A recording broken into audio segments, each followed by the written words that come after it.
touch the sound of silence.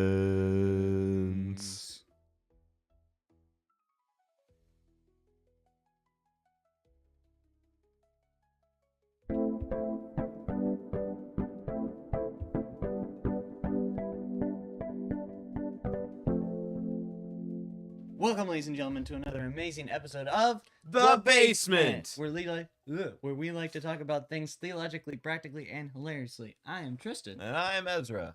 and today we have a fun episode that we are wanting to do today. It's kind of a part 2. It is kind of a part 2 episode, but man, I like your fit. Thank you. It looks really good. You look pretty epic too. You Oh, look like, thanks. You know, you look like you could be a. I mean, I try to bring my best. You know. You could look like you could be like a performer that sits on the stage with a microphone. Just. I mean, you know, this is kind of like that. Kind of.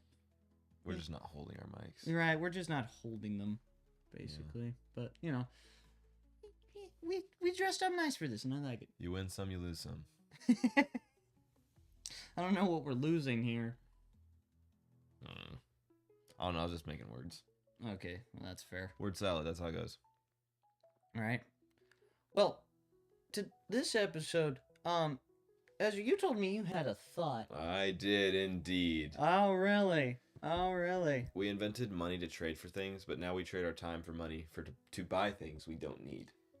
You know, that's funny that you say that, because I kind of agree with that statement. That's fair. I kind of agree because, like, we always, especially in America, we're in a very consumeristic society. Yep. We're always trying to buy the next bigger, better, flashier thing. And time is essentially money when it comes to this sort of economy. So it's like we're trading in our most valuable resource for money to buy worthless items. Junk. Yeah, a bunch of junk, basically. Which isn't great. No, not great at all. No, that's why you need to be responsible with your money. Yeah. Yeah. Buy unicorns. Yeah, sure. Buy unicorns. Have minotaurs as guards. No, this is what I think is important. Buy a car. Yes. In full. Yes. Buy a house on a loan. Pay back more than you owe every time. Yeah. Don't get a credit card. That's my personal opinion. Just because it's easier to avoid debt than try to create it. That's fair. But my only caveat to that is that I have a single credit card and I use it to pay for my gas just so that I could have a credit. Okay. That's it. That's cool.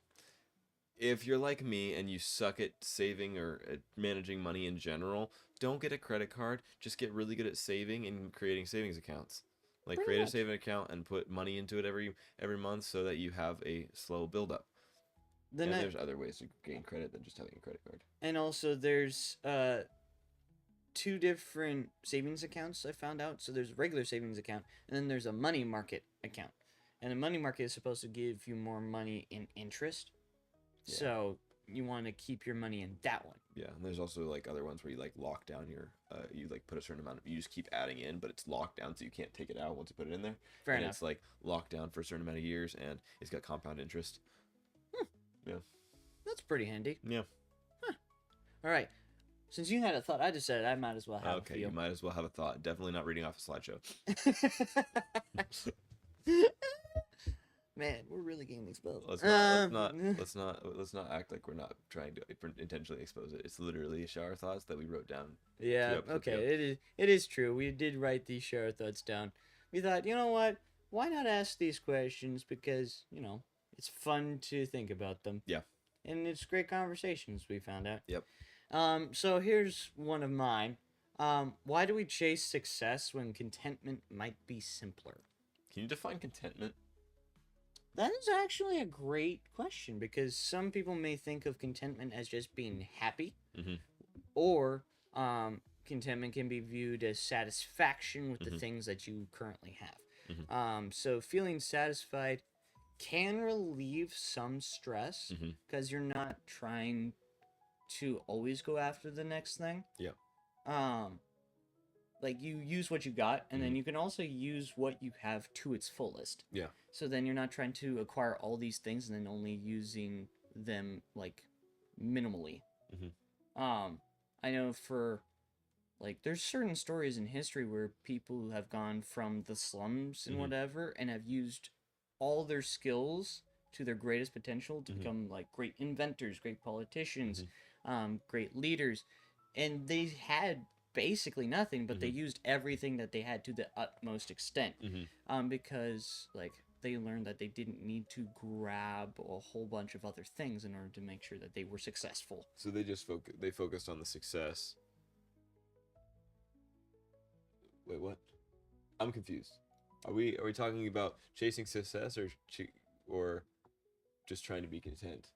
Because you had a whole build up on chasing success, which chasing success is great, Right? and you can achieve it, but like maybe just like instead of trying to push so hard forward, we go for like this is comfortable. I can live in this. I think another aspect of this too is that, like, we shouldn't be afraid of failure. Yeah. And be willing to sit in the failure and learn from it and absorb it, and then use the lessons that we learn from it to apply it to future decisions and future events. Which Success is achieved when failure is endured. Yeah. I think that failure is one of the best teachers that life can give you. Because, like, if you're just only successful ever, like, you just succeed at everything you do, life is pretty boring. It's not just boring, you don't learn to like appreciate when things go wrong. Right? Or appreciate when they do go right, because it has gone wrong so many times. But, like, appreciate the failure. Like, chasing success, I don't think is the right idea. Like, you shouldn't try to chase it, like, run after it all the time. But definitely trying to be successful, I don't think is a bad idea. Yeah. Trying to just constantly chase after it Yeah. is definitely going to be stressful. Yeah. For sure. So. Yeah, that's fair.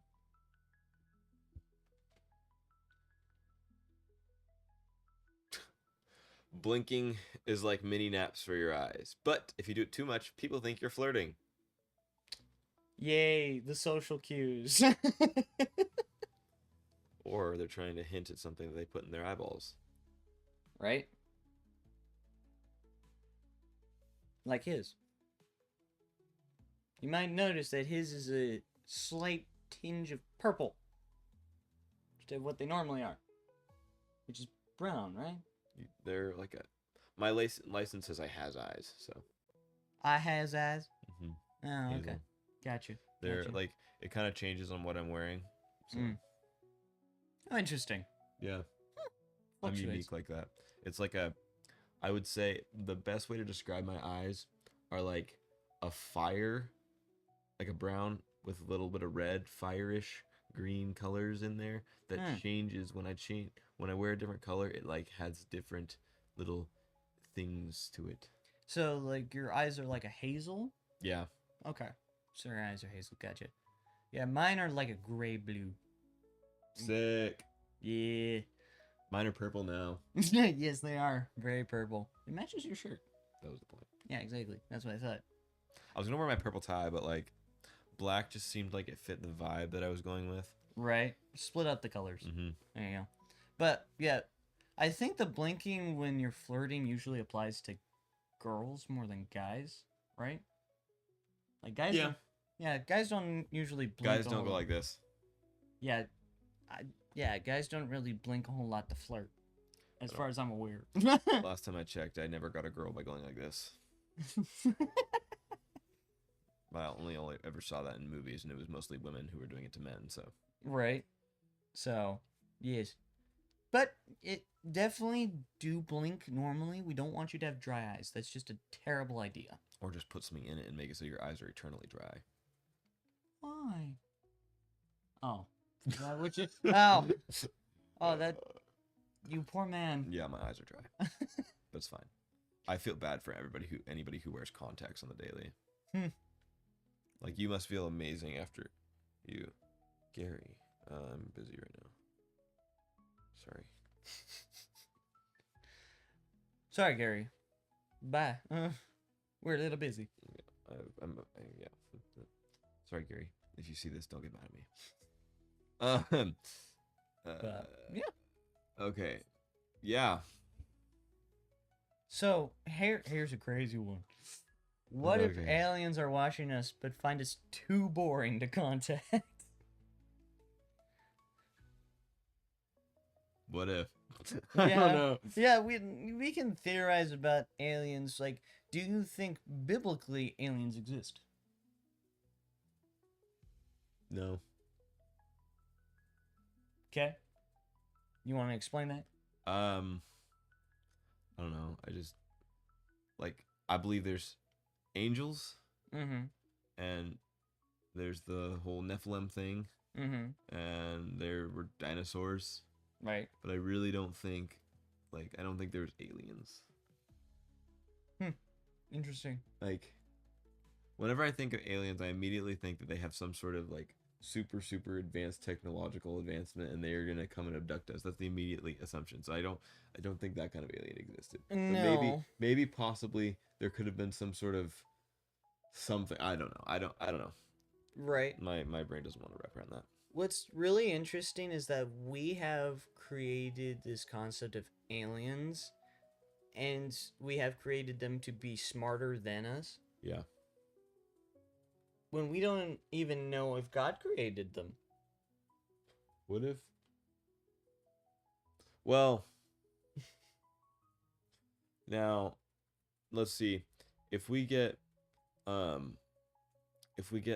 into the weird context of countries and laws, technically there's aliens all around us. Oh my gosh. That's a hot I'm take. talking. That's a hot take. I'm talking extraterrestrial. Okay, I'm talking So extraterrestrial. that was a hot take. Oh my gosh. But here's my thought about aliens is that I don't believe that aliens exist. But if they did, I doubt God would ever let us contact them. Into contact with them. Okay. Because I think it would complicate our interactions with each other and our interactions with him too much. How so? Because it's an entirely different species, and you're just introducing that into the mix. And another intelligent species that probably would have their own set of beliefs. Right, own set of beliefs. Like it's a really weird concept. Mm-hmm. Um, But if aliens did exist, that would prove more proof to God. Intelligence being created equals an intelligent designer to create them. Mm-hmm. I mean, it is kind of true, but I think we'd be very confused as a society if We're already confused. Yeah, but you add aliens into the mix, it's gonna be worse. But it's like an alien. It's just gonna get worse. I do remember the news, like, a news article like a year ago said something about scientists confirmed that aliens were real or whatever, Confirmed that there was a living microbe on Mars. Or something, and nobody cared. Yeah. It was the funniest thing ever. Yep. It was like, yeah, we don't care. We care about what's happening in our country right now. Thank you very much. Yeah. So, yeah. It might not affect humanity that much. Who knows? Yeah. So far, we haven't had any good ones as much as the first time we did share our thoughts. We're working with what we got. Yeah, it's okay. Grocery shopping is hunting and gathering in climate-controlled cave with fluorescent lights. We basically just made it easier for us to hunt and gather. That's pretty much what this statement trade said. our green paper for. Trade our green paper, which is backed by nothing. That's unfortunate. Yeah, that is very unfortunate. Oh, okay. Is silence truly silent? Or is it filled with unheard thoughts? I agree with the second part. It is. Okay. If you remove all living things, though, silence would still exist. Yeah. It's the absence of sound. Yeah. I think silence doesn't really exist in general. There's always something's always making a sound. I would think that if it was completely silent, we wouldn't just hear nothing, but we would feel the silence. Like usually we can like feel someone's silence because they're like different. Presence is effervescent. Right, their presence is different. Mm-hmm.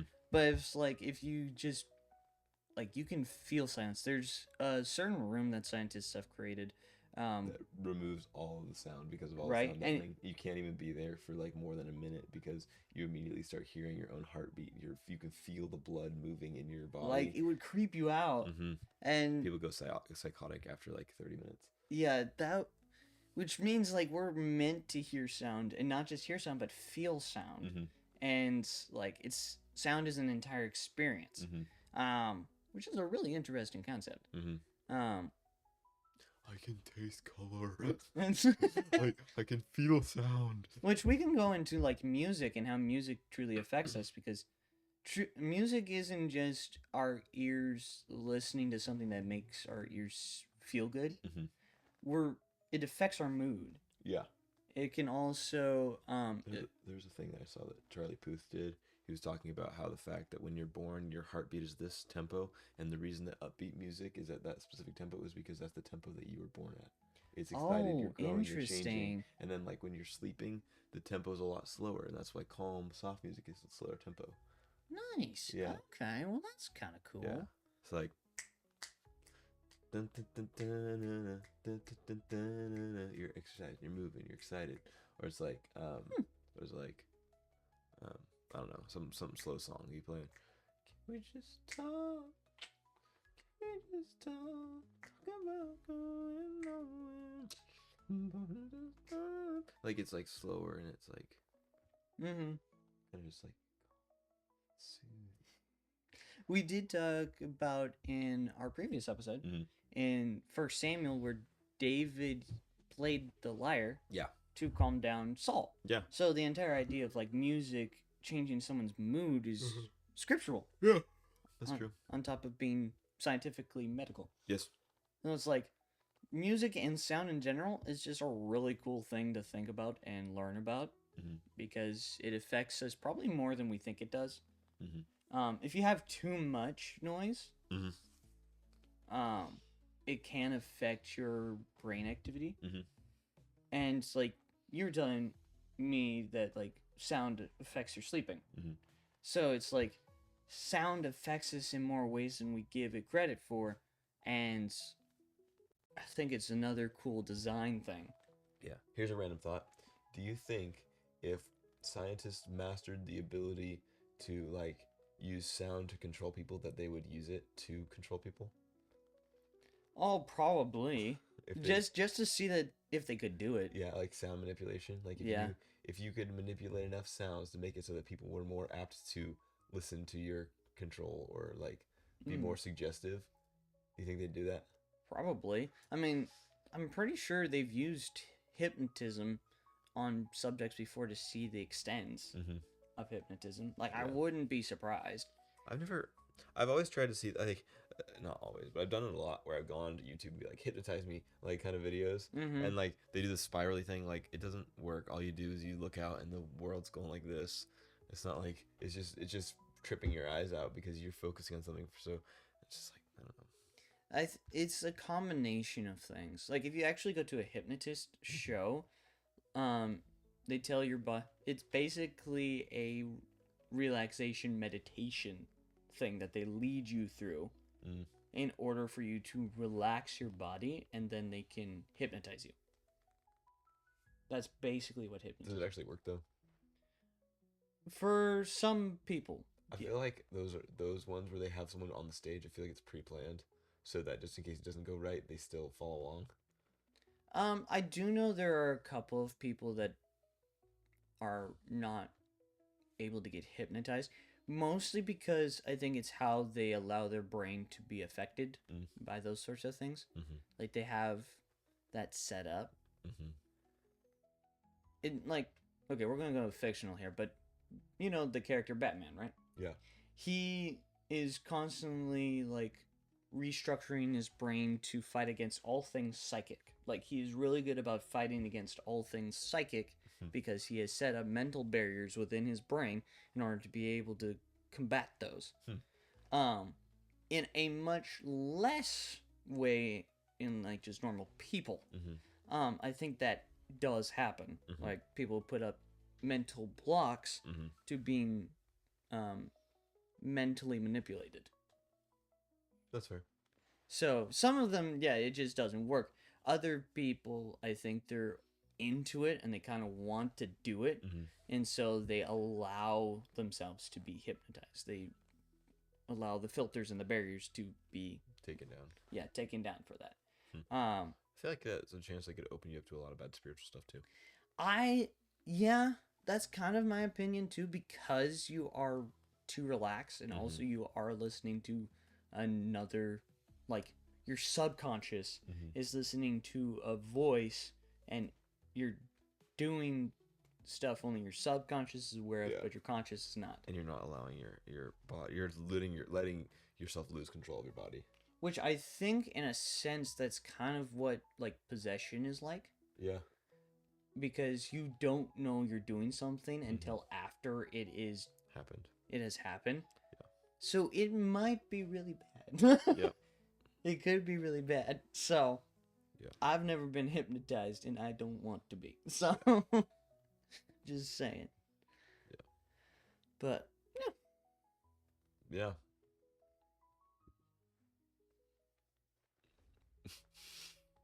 I feel like I've done this one.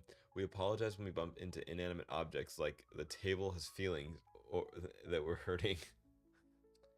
Like, oh, sorry. Ridiculous. I think it's just a knee-jerk reaction. Yeah. Because like you bump into someone on the street or at work or something, you immediately say sorry. It's just the feeling you bump into something, you automatically apologize. I think that's just, it's the habit that we've trained ourselves with. Yeah. Which, I mean, it's not a terrible habit. Yeah, it's not horrible. Just common courtesies, I guess. Yeah, common courtesies. Which, for habit-wise, I think, like, that's good to implement for children, is, like, you want to teach them common courtesies. You want to give them habits of, like, saying please and thank you and being very respectful when you ask, or apologizing for things that you've done and all that sort of stuff. So just putting that into practice, which I think gentle, like, parenting is kind of bad for that, because it puts the parents in the role of the kids when it comes to apologizing, saying please and thank you, instead of the kids being the ones who need to learn please, thank you, and apologizing. I saw this one thing. It was like, don't let your kids be your friends until they're like 18, 19 years old. I mean, that's fair. Like, make them, like, let them know that you're in charge. You're the one who, like, you're not gonna like beat them up and be like overly aggressive with them, but like, they're not your friend. They're your kid. You gotta teach them how to be. You are the leader. Yeah. Of the household. Like, sure, you can do stuff with the kids. Like, sure, play some games, wrestle with your kids or whatever. Do that sort of stuff. Establish connection. Just don't like try to be their friend all the time and try to like comfort them all the time, because the time when you have to go and discipline, they're not gonna be like, you're not my friend anymore. I'm like, bro, I wasn't your friend to begin with. Right. I know that's gonna happen for me and my parents, is that, like, when I was growing up, they were my parents. Like, they had the authority. End of story. And now, like, I'm learning how to interact with them where I'm a fully grown adult. I still make my own decisions and stuff, but I'm able to have conversations with my parents about certain things I wasn't able to when I was a kid. Yep. Because I was under their authority, and now I can talk to them about certain things, because they're no longer my position. Like, they're not in that position of authority as much. Yeah. I mean, I still respect them and honor them because they're my parents. Yeah. But they're not the ones that make the decisions for me. Like, I still have to adult. I still have to be responsible. That sort of stuff. So I still am able to have conversations with them. But also at the same time, I am able to have more fun conversations with them and get to learn about how things are going around the house, and how the shop is going, even though I work there, and how my mom's cutting horses are going, because she loves that sort of stuff. But yeah, just friendly chatter, along with some guidance here and there. Mm-hmm. Don't be afraid. Don't be afraid to ask for guidance and advice. Just as long as you're not like coming to them to help you still run your life after you become an adult. Yeah. Like you take some responsibility Yeah. for yourself, basically. If everything is made of atoms, are we just walking, talking stardust? No. No. No. No. Interestingly enough, like when you actually like shakes hands with somebody, Mm-hmm. you're technically not touching them because the space between the atoms is there still, so the atoms are not touching them. Yeah, I knew that. It's a weird thing. I don't wrap my brain around that fully. Like, yes, understandably, atoms are there, but like, we can feel the atoms' movement. Yes, because we feel basically the pressure of those atoms. Atoms are so small. Yeah. Like, sure, you can say we're not touching, but like, microscopically, like, yes, you're touching. You can physically touch yourself. Don't think of that anywhere. You can physically touch like your own skin and stuff like that. The atoms are so microscopically small. Like, sure, there's technically a barrier between my hands, but also on top of that, if you fill up a rubber balloon with air, the structure of which the rubber is made, it will slowly leak out. The oxygen will trade sides with the other air molecules until it's just the rest of the hydrogen in there. I think it's hydrogen or Yeah, it's basically osmosis. yeah, that. But it's just like, yeah, sure, we can go into the theories about the fact that you're not actually touching, but you actually are. It's just so microscopically small. You can Right. say that it's not. Right. Like scientifically speaking. Scientifically speaking, yeah. I wouldn't say technically speaking because I think that is used and applied in the wrong context a lot of the times. Like what? Okay, the phrase technically speaking, like when should that be used? Probably for something literal. But then what's literal? Something that's actually happening. I need definitions for these because there's two things, like two things can be applied to a specific scenario or sentence. Both of them are literal, but which one is the technically speaking one? Let's find out. Like I've had this question because I want to use it correctly and not just use it all the time just because I can. How would you properly use the phrase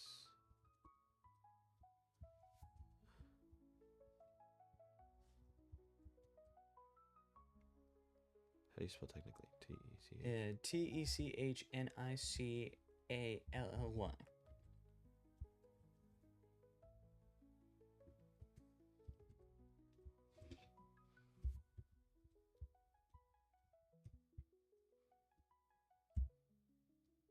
You got an extra. I can't spell. Whatever. Letterable.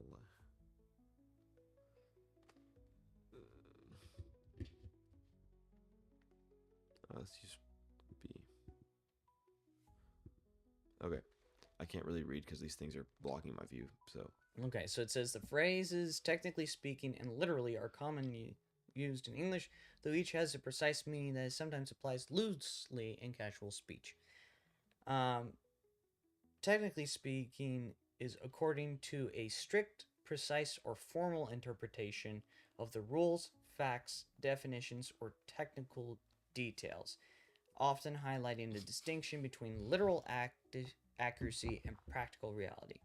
It introduces a statement that is true in a narrow or pedantic sense.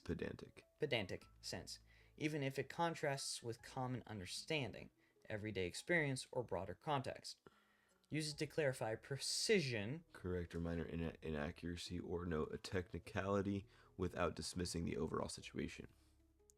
So in this scenario, technically speaking, tomatoes are fruits, although they are commonly treated as vegetables in culinary contexts. Okay, that makes sense. yeah. Technically speaking, the meeting starts at 9 a.m., so arriving at 8:59 is not late. Yes, it is. Technically speaking, I was not authorized to access that file, even though my intentions were benign. Okay. That seems very underhanded and wrong, but whatever. Okay, then literally, the adverb means in literal sense exactly as stated, actual, true, without metaphor or exaggeration. Primary traditional function, it emphasizes the statement that should be understood word for word, particularly when the description might otherwise seem hyperbolic or metaphorical. Appropriate context used to confirm that something surprising or extreme actually occurred as described. Correct example. I literally jumped out of my chair when the alarm sounded. The person physically stood up abruptly. The building was literally destroyed by the earthquake. It was completely leveled, not merely damaged. She has literally read every book in the library. An extreme but factual claim, if verifiable. So yeah. So something that actually has happened. And right. Literally should not be used as a hyperbole. Yeah. I love the song Word Crimes by Weird Al. I hate these word crimes. It's funny. Now work on the grammar. Now did I stammer? You should never. So, technically speaking, should be something used when you are clarifying. Yes, clarifying. Not putting two truths that are equally true next to each other. Yes. So, for example, you're touching your hand, scientifically speaking, you don't say technically speaking, you're not touching your hand because there's a thin barrier in there. It's a weird thing, you know? Were you using that just to correct me? No. I'm just trying to figure out if that's a proper use of technically speaking. I think technically speaking would be you shake someone's hand, technically speaking, you're not touching. You're not touching. Right. Because then that leads into the scientific. Right. So it wouldn't work the other way around. Right, okay. Because it's common knowledge that you are touching the hands. Okay, there you go. But then you're going to technicality, which leads in and equals the scientific meaning. Okay, got it. There we go. So you're getting to the technicality. Okay, there we go. Now we figured that out. Yeah. Yay! Dancing is just moving your body awkwardly to music, but somehow it impresses potential mates. I mean, to be honest, you're not wrong. Oh, I am not wrong at all. No. I know how to dance. Uh-huh. And I'm good at it too. Yes, actually, yeah, you've been successful at it too. Very, very successful. That's very true. But yeah, another thing for music too. Why does the human body like to move with music? Expression. Yeah, but why does it like to move with music? I don't know, read the Bible. They talk about dancing. When they were overjoyed, they dance and praise and sing. But it's an interesting thing because it's like dancing. I think it's an external expression of joy. That is true. But it's like dancing is done in so many different ways. I would say it can be an external expression of emotion. In any context. You could be angry, do an angry dance. You could be happy, do a happy dance. You know? Or you can even do a sad dance too. Your face.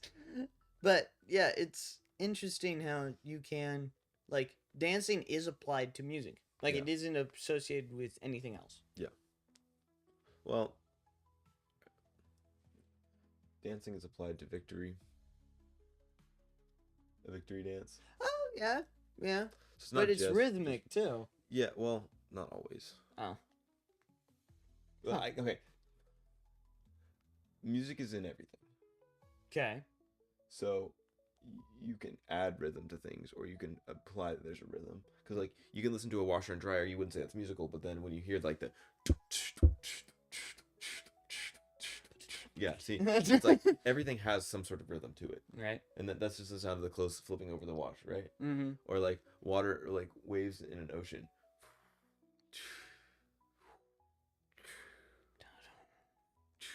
Spirit, lead me where my trust is without borders. Let me walk upon the waters wherever you would call me. that song's called Oceans. So that's why I did the Right. Yeah. But like everything has some sort of melody or rhythm or whatever. So like you could say it doesn't or it does. Either way, it's right. Okay. In Yeah. a sense, it doesn't make any sense because I just canceled out what I said. But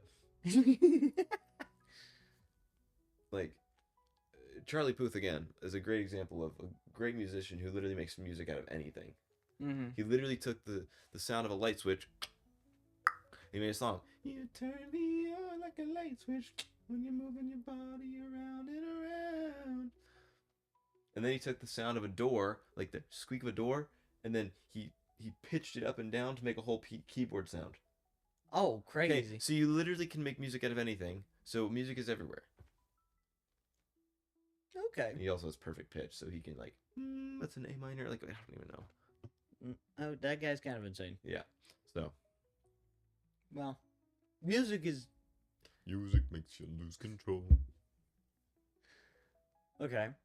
So. Let's talk Yes. about... Yeah. Does technology connect us or isolate us in digital bubbles? I would agree with the digital bubbles. Isolated. I think technology used to connect us when it was first coming out. Yeah. Like when it came to like the first Gmail. phones. Gmail or the first phones. First computers. I think personal devices really screwed it up. Yeah, personal devices kind of did. I think when it was computers at home and you wanted to connect someone from a long distance and you could email, boom, do that. That's amazing. Once we put this little stupid thing in our hands, in our device, everyone decided to be like... I mean, even when like the phones were like hung on the wall, it was the family phone. Yeah. And usually it would be used not for everyone to just call you all the time. Yeah. But when like essential phone calls were needing to be made. Yep. Like neighbors down the street were calling, "Hey, you want to do dinner?" Mm-hmm. Sure, let's do dinner. That sort of time. Or even when like something was happening to someone's property or whatever, Yep. you'd call neighbors or call the person who was living there just to see if they were all right. Yep. It was like it did connect everybody properly. Yeah. But when like it became personal, but then all of these other things were applied to that personal device, like games, music, all intent to distract us. right? It like everything was put into the phone, like everything. Our smartphones that we hold in our pockets are more powerful than the first rocket that went into space. Right? If you think about it, like our phone puts together the radio, the TV, an actual phone, a camera, calculator. It puts so many devices together into one single thing. As well as a gaming console too. And the ability to help and hurt is both there. Right. It helps us because we have ease of access, but the ease of access is so accessible, nobody's learning anything. We're all becoming more stupid because if we need something, we'll look it up. We don't have to use be able to what's that skill that people had like in college, like before phones there were, you had the ability to look at the front, find the page that you need to, memorize that page, and then boom.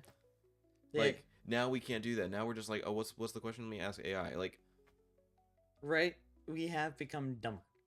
Yeah, and our ability to attain information. That's why I'm actually trying to read more books.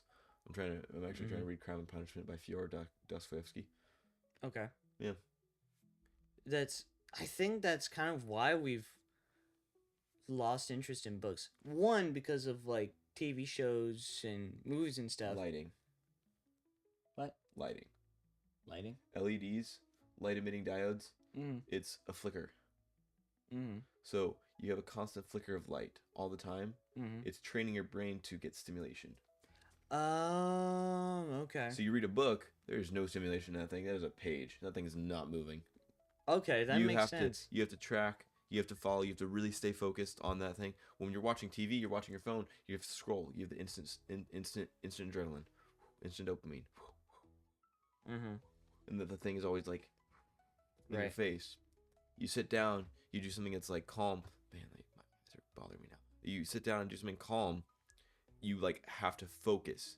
you're not receiving all those dopamine hits. You have to use your imagination. You really have to like use your brain more than what when you're just sitting and blankly scrolling. You're not really using your brain. You're just Right. mindlessly letting dopamine be filled by stupidity. Right. Which I think is a sad thing because imagination is what helps fuel new advances Mhm. in society. Mhm. And if we are killing imagination by having iPads in front of kids, Mhm. always watching TV Mhm. or always having video games or Mhm.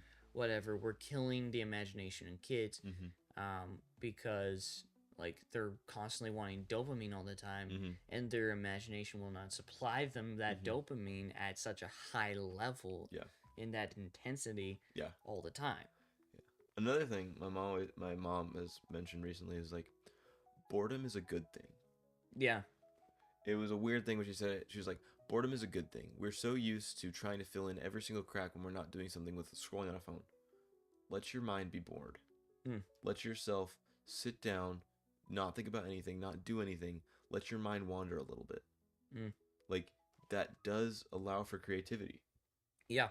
If you let your mind just sit and kind of just simmer, you're you're allowing your brain to build on itself and expand your like knowledge and whatever, but you're not trying to satisfy the stupid little dopamine clicks that your mind's craving. It's like an addiction. What is an addiction? Yeah, 100%.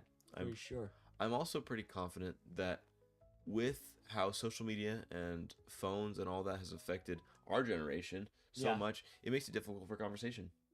That's true. Like that's very true. For me and you, we have lots of things to talk about because we intentionally set out things to talk about. But Yeah. you go sit me next to my girlfriend sometimes. We're just like, what do we talk about? Like, I'm not saying anything bad because we both have very interesting lives and we both do things. But sometimes you're like, and like, yes, not necessarily you have to talk about everything all the time, but it does become frustrating because we've grown up always having something like right there, and when you run out of things to talk about, you run out of like the dopamine from talking and conversating. It's just like you know. Right. Which I think there is a point for that where it's just like you can just be in the presence of another person. Yeah. There is that point. But I do see what you're saying about like it is hard to converse with other people because also with texting and stuff, you have the emojis, you have the abbreviations, you have the slang and whatever. And you can also write it down, look at it, edit it, and then send it. Like that's not something that happens in normal conversation. You become a modified version of yourself. You're not you. You're someone who's behind a screen. Right, exactly. No matter how much you want to say that you're completely transparent, like nobody is completely transparent when you're behind a screen. And even then, like you're like I've had problems with communicating proper emotion with texting anyways. Yeah. So I could see how that would be difficult when you're translating it to outside of the phone and having conversations with people. Yeah. But I also on top of that is like when you're outside of a phone and you are like in person, there are so many more things that you can base off of. Like when someone starts talking to you, let's say I'm like, oh, my day was so hard and stuff, and you can hear the airiness of my breath. You can see how my face is reacting. You have the proper information to know how to react. Right. With all the stuff that's going on with the way that I'm saying it, the way that I'm acting, the way that I'm posture, because it's like what is 90% of communication is nonverbal. Something like that. Yeah, it's a high number for sure. It's like so.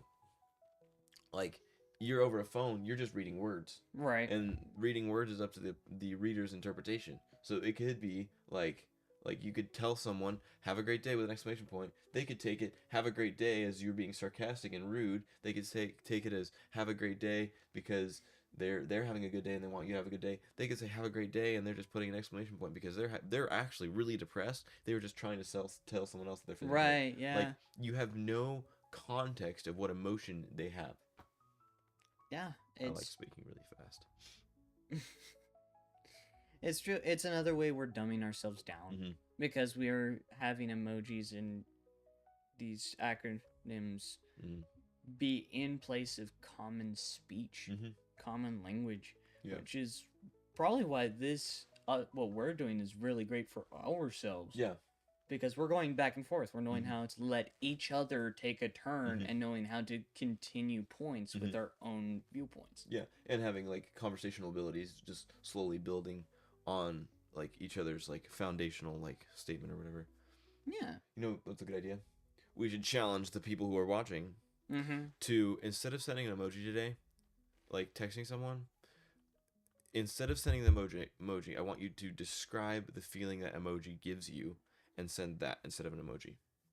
Yeah. Use your creativity. Mm-hmm. Don't dumb yourselves down. Mm-hmm. Because like the world is ran by people who know how to communicate. Mm-hmm. Which is a crazy thought. Mm-hmm. It's not necessarily that you're really good at something, it's knowing how to communicate that Just you in are good. general. Yeah. It's knowing how to communicate that you are good at something Mm-hmm. through what you say, through what you do. Mm-hmm. And that's how leaders become leaders. Yep. They knew how to communicate properly. Yep. They knew how to use their social skills properly. Yeah. So And don't let social media be in charge of you. right, yeah, because we do want it to be a tool, Mm-hmm. not be an escape. Mhm. So, yeah. Yeah. Man, that one went down. I like that one. Yeah, that one went down really well. Yes. All right. Coffee is a plant's way of tricking humans into spreading its seeds by making us addicted to its bean juice. 100% agree with that.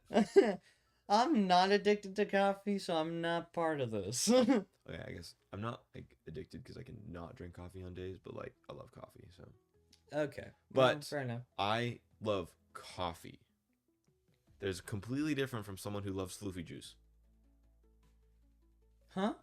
I drink straight black coffee. Oh, okay. Yeah. I am not one of the people who drinks a half calf soy latte, 3 sprinkles, 2 shots of caramel, 4 mixes, and a half of blah. I don't do that. I just drink straight black coffee. That's what I'm saying. I don't drink. I don't drink the floofy juice. I actually like coffee. Coffee tastes good. Speaking of coffee, go to homesteadhandcrafted.com and get yourself a coffee from my relatives. They do home brewed, home ground coffee or whatever. It's amazing. It's awesome stuff. Nice. Yeah, I'm definitely I'm trying to promote it because their coffee's good, and I'm gonna go take out my contacts and grab their thing, and you talk. My eyes are hurting. So yeah, for me, I think like coffee used to be something that people would. I think no, Americans started drinking coffee in place of tea during the American Revolution. Like that's how coffee became popular in America. Is because they didn't want to pay the tax that Britain had placed on the tea, so they drank coffee instead. And it also gave them the energy in the morning better than tea would. Because tea was a very British thing, and still is a very British thing. And coffee is definitely more of an American thing when you're talking about Britain versus America. Most definitely. Yes. And we have found multiple different ways to make a coffee. You have lattes, you have Americanos, you have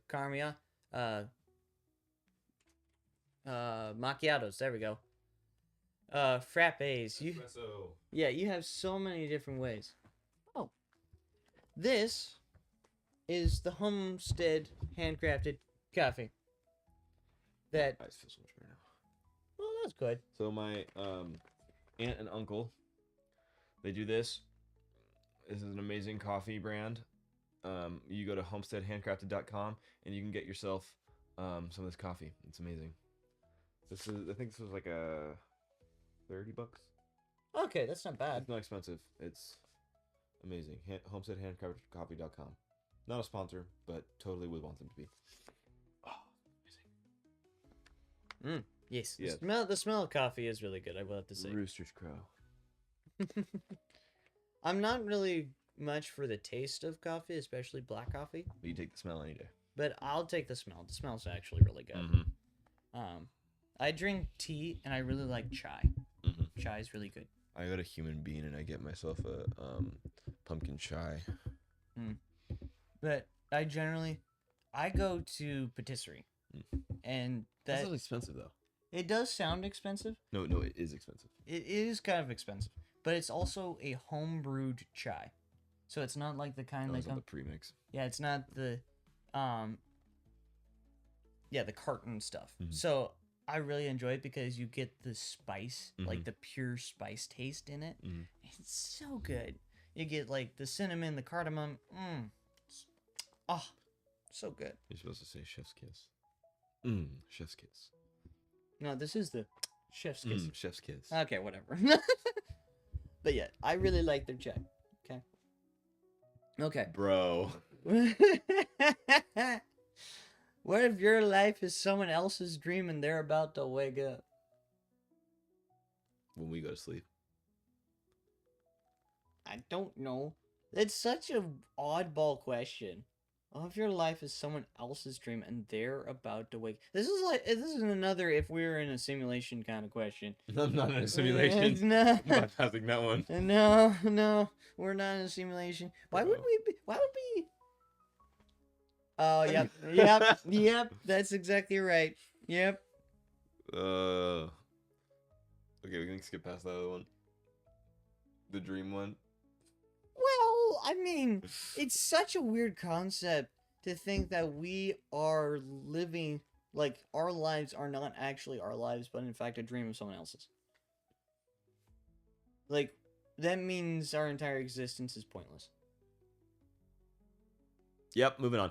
I have another thing to add on to that. Okay. But here's a weird thing. Okay. So, I have had feelings of deja vu before. Me too. All the time. And it comes because I have seen, like, that scene. In In a dream. a dream. It's the weirdest freaking thing. I know. I feel like that's God telling you something. Right? It's, like, I think dreams are partially prophetic. I feel like they're 100% prophetic. If you... Well, not 100%. If... Like, they can be 100% prophetic. They can be. If... That is the intent behind it. Right, if that is the intent. If it's just, like, cats with laser guns fighting iguanas. It totally could. Like, well, my little brother, possibly. he had a dream one time. It was talking about there was a boat, and it was sinking because there was someone looking for treasure. And then when they found the treasure, the boat stopped sinking. And that directly correlated to something my parents were looking for. That's weird. Like, it was, like, extremely prophetic. And he was, like, 3.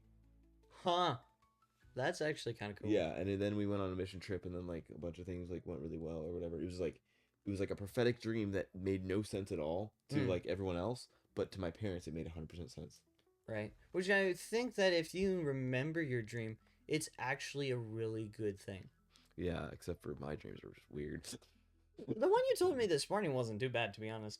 It was funny, though. It was kind of funny. Yeah, it was kind of funny. Dream about smoking a cigar with him and his father. I don't know why. Right. I don't know why it was my father, but that's know. cool.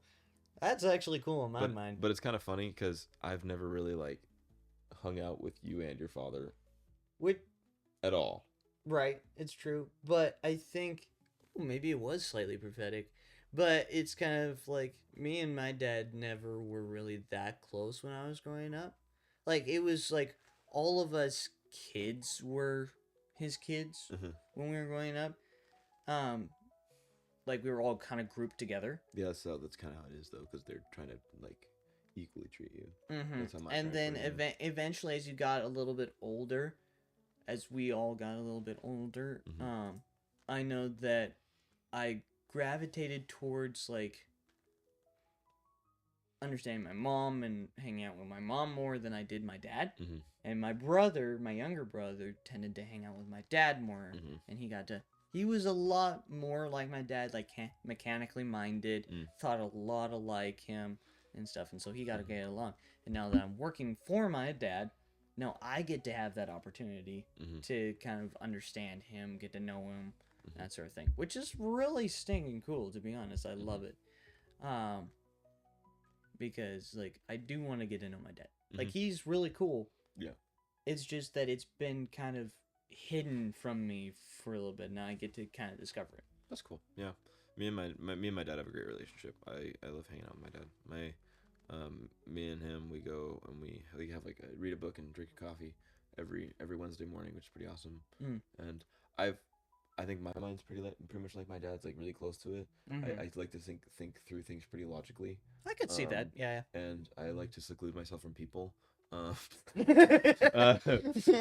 In a sense, not like I'm not 100% like that, but because if I have the right people around me, I'm okay with hanging with them. But you know, me and my dad are very much alike, just in the way we think about things. We logistically like to think, and we plan and schedule, and I guess I'm also more reckless with my money than he is, but that's because he's been having a family for a long time. Right. I'm still working on that one. Yeah. Yeah. Right. But yeah. Well, I guess the dream one went pretty well.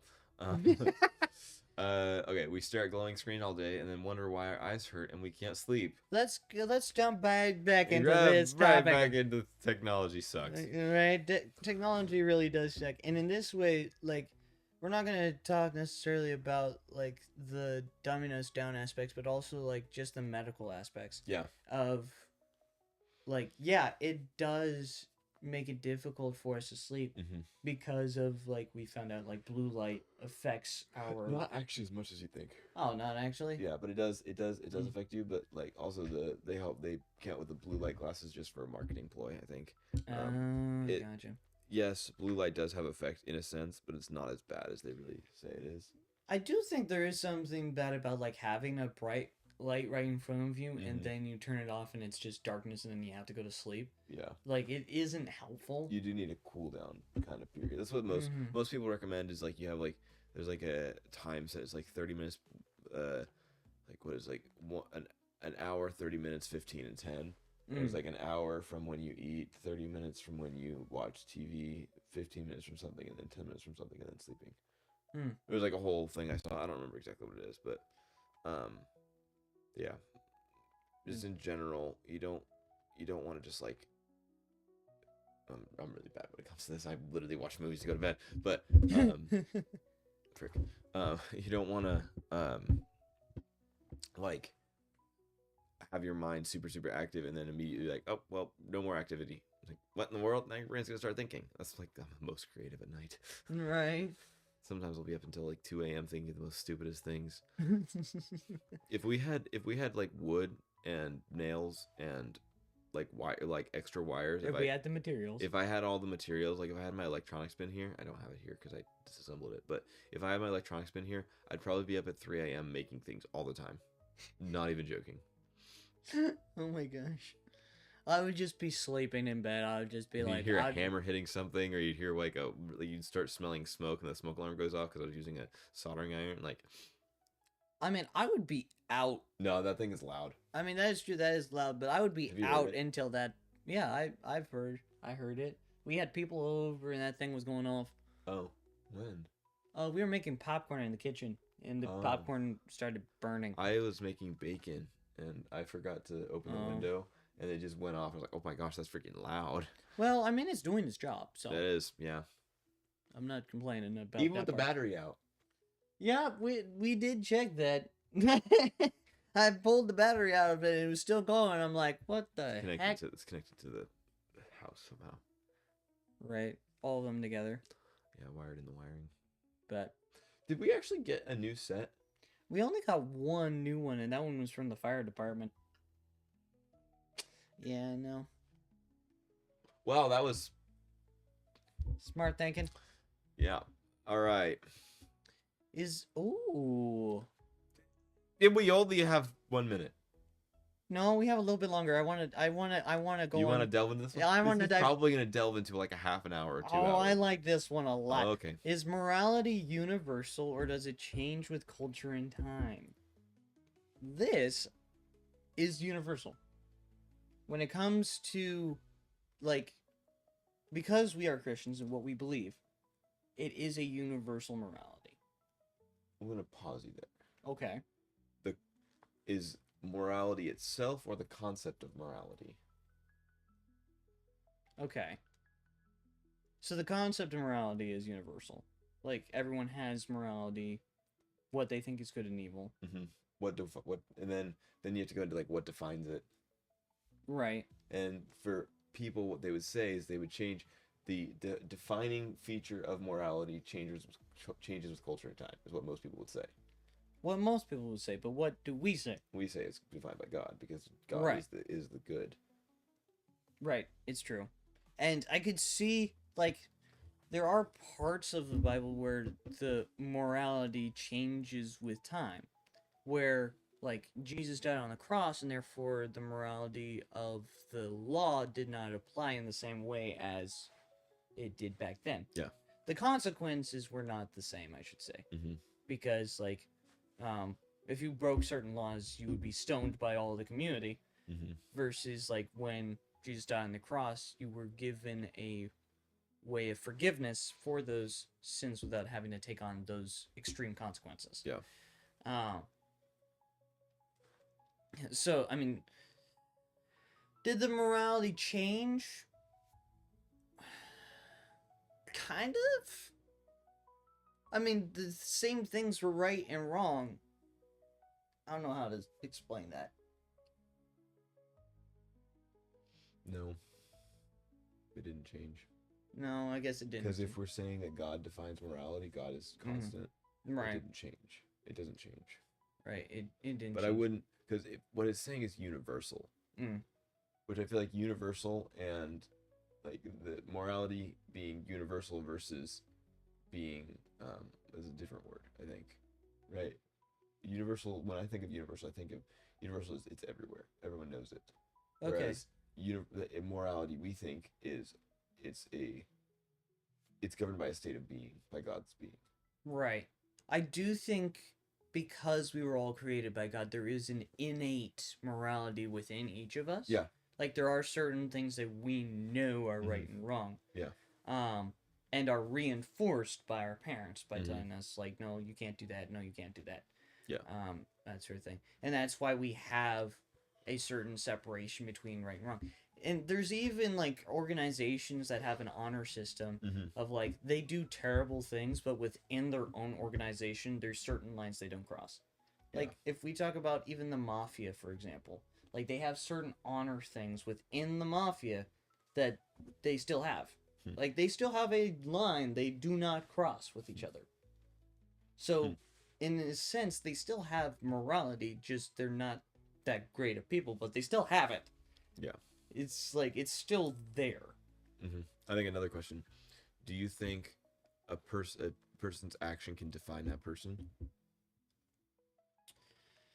Would you say someone's a bad person, or would you say the actions they make are bad?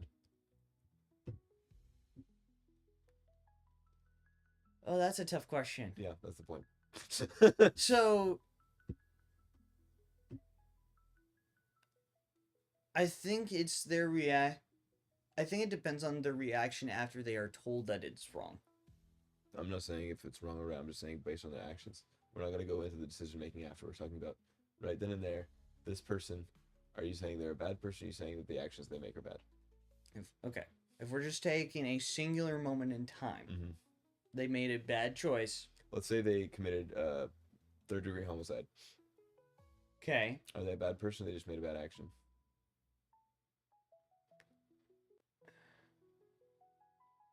I'm really trying hard to answer this question, but it's difficult because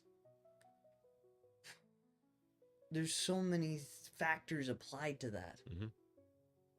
At face value, what would you say? At the face value of that one decision, I don't think they're a bad person. At the face value of that one decision. When it comes to their entire person, what they've done throughout their entire life, seeing all their actions play out and seeing their choices that they've made. So let's say they do it multiple times. Do you think they're a bad person? I would say then yes. Why?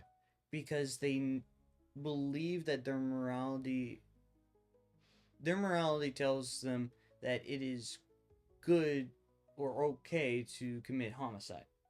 Like they believe that to be good, but we know it to be bad, and it's like, What if they're just misguided?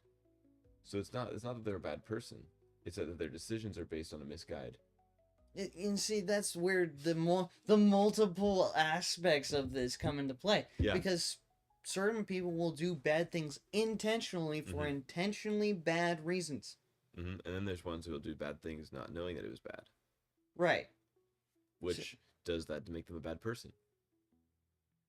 The gray area people where they don't know. Yeah. But are the gray area people bad?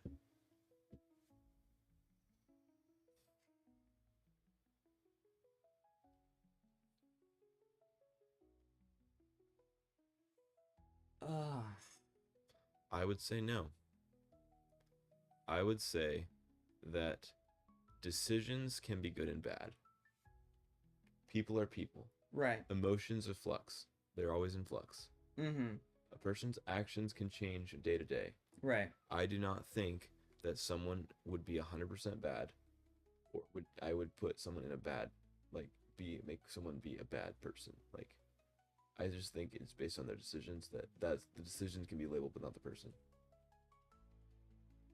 Jesus loves everybody. Right. Jesus has the opportunity to forgive everybody. Everybody has the opportunity except forgiveness. Okay. So that even applies to the people who do bad things for bad reasons? Yeah. Like they intentionally know they're doing something wrong? Yeah. They have the opportunity to turn around. Everyone has the opportunity to turn around. They have the opportunity, but some of them will definitely not choose that. Okay. They make bad decisions.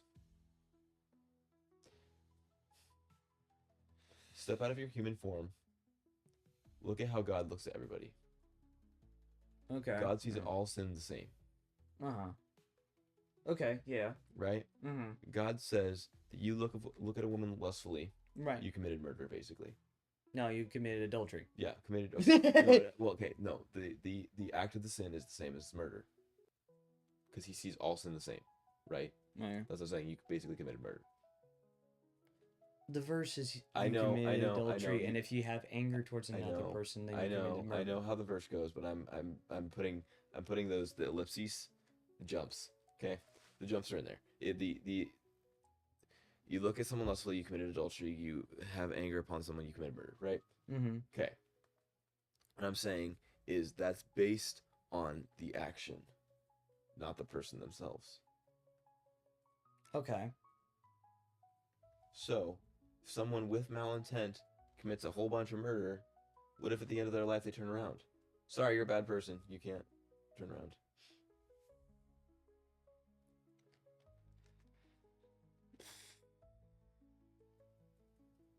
I think it comes down to it's not our choice to determine whether the person is good or bad. It's their choice whether they're willing to turn around from their thing. Mm-hmm. So it's not based upon our perspective. It's not based on our perspective, but we as people automatically put assumptions on people. We judge people. Hey, we watched The Greatest Showman last night, and it kind of fits that. The putting assumptions on. Oh yeah. So like for our own sake, because we do judge people, we do put people in categories all the time. Right, It's just how that goes. You see someone who may look like they've done some wrong things, or they have a history, they have a past. They are not a bad person. Mm. Their actions they did were bad. Right. Yeah. Because at the end of the day, we are not judge. God is judge. Yes. So therefore, we cannot judge a human to be good or bad. Mm-hmm. Just their actions being good or bad, and then informing them of such. Mm-hmm. And it's up to them whether they decide to change or not. And make good decisions moving forward. Yes, it's still their choice. Mm-hmm.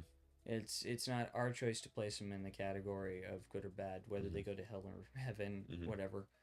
Because we didn't create them. 2, we didn't create the place where they would be going. And 3, we don't have the high enough moral standard that we live by for us to make those calls anyways. Yep, and we're not out of space and time. Mm-hmm. Yep. So it's like that's why we are that's kind of why I don't agree with the predestination concept, especially when it comes to I don't, but do, and don't, because it's almost it's like it's almost pointless to argue it. I don't agree with I don't want to follow that idea so closely that neglect spreading the gospel to all people. Yeah, but in a sense, like, it's pointless to argue it, and it's pointless to like for or against it, in a sense, because if God knows all of your decisions, right, and if that's how it's gonna go, you can speak to everyone, and they turn around at the end of the day, that was their decision. That God already knew that. Right. Yeah. If they don't, at the end of the day, then God already knew that as well. So, because Right. God is already in charge of the future and the past, so you can talk to thousands and thousands and thousands of people. Some will turn and some won't. Right. God already knows what they chose. Right. So, in one sense, yes. In one sense, no. Right. It's the thin white line between two extremes. Yeah. That's basically it. Yep.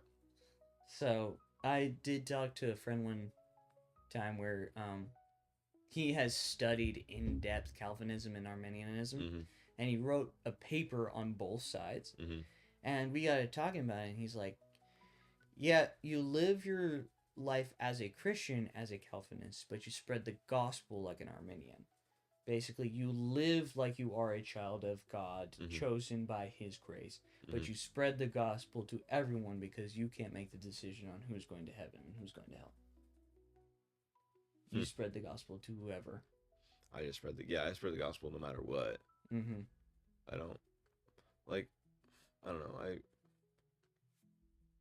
I don't know. It's definitely just like a gray area in general for me. Like my thoughts on it, because like, sure, chosen, not chosen.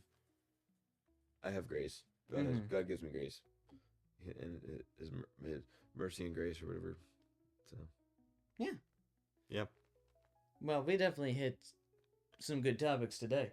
Yeah, it didn't happen until like the very end, but yeah. Well, we talked about technology. We talked about morality. We talked about some money stuff. Yeah. Which was good. So music, technology, morality. Yeah. Those were the three main ones that happened this time. Yep. And coffee. And coffee. Yeah, that showed up in the middle there. But yeah, that was really good. Yeah. We like having these shower thought episodes because it kind of makes us talk about multiple topics and give our insights on it. Yep. Scripturally as well as from our experiences. Yep. And it's also kind of fun because we get to like think intellectually about stuff. Yeah, and just get to converse because conversing is fun. Yeah, exactly. So, yeah. Well, I hope everyone was able to have a really great time listening to our thoughts and having some of your own that you might have. Comment, and we will probably talk about your comments if you bring up new ideas. We have so many comments right now. Right. Which we may have to make an episode here soon about said comments. Yep. But yeah. All right. Well, I guess I pray because you prayed last time. Yep.